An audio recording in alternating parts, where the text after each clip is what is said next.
عورتوں سے قیامت میں سب سے پہلے کیا سوال ہوگا؟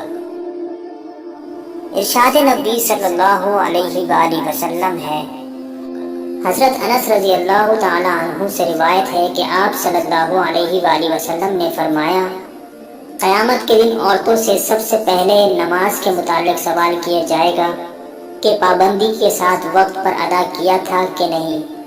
پھر شوہر کے متعلق سوال ہوگا کہ اس کے ساتھ کیسا برتاؤ کیا تھا۔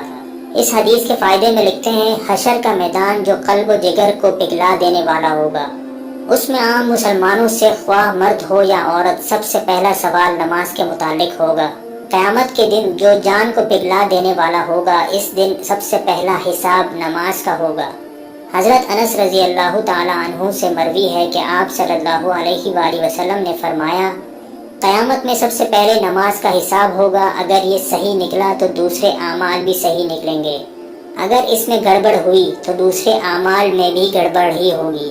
عورتیں نماز میں بھی کوتاہی کرتی ہے۔ نئی عمر کی جوان عورتیں اکثر تارک نماز ہوتی ہیں، کچھ تو بہانہ بناتی ہیں، بچوں کا پیشاب کپڑے میں لگا رہتا ہے۔ افسوس کہ یہ سب بہانے قیامت میں نہیں چلیں گے، جب سزا ملے گی تب پتہ چل جائے گا۔ اس لیے عورتوں کو چاہیے کہ نماز کی پابندی کریں۔ گھر کی بڑی عورتوں کو چاہیے کہ چھوٹی عمر ہی سے پابند صلات بنائیں۔ شروع عمر کی عادت اور پابندی کا اثر پوری عمر باقی رہتا ہے۔ فرائض شریعہ کے مطابق عورتوں سے شوہر کے حقوق اور ان کی خدمت کے بارے میں سوال ہوگا۔ آج کل کے دور کی وہ عورتیں جو ملازمت کرتی ہیں، آفس دفتر وغیرہ میں کام کرتی ہیں، وہ شوہر کی خدمت میں کوتاہ ہوتی ہیں، حتیٰ کہ ایسی عورتوں سے کھانے تک کی سہولت نہیں ملتی۔ ایسی کوتاہی کل قیامت میں قابل گرفت ہوگی۔ اللہ پاک ہم سب کو اس حدیث کو سمجھنے کی اور عمل کرنے کی توفیق عطا فرمائے، آمین۔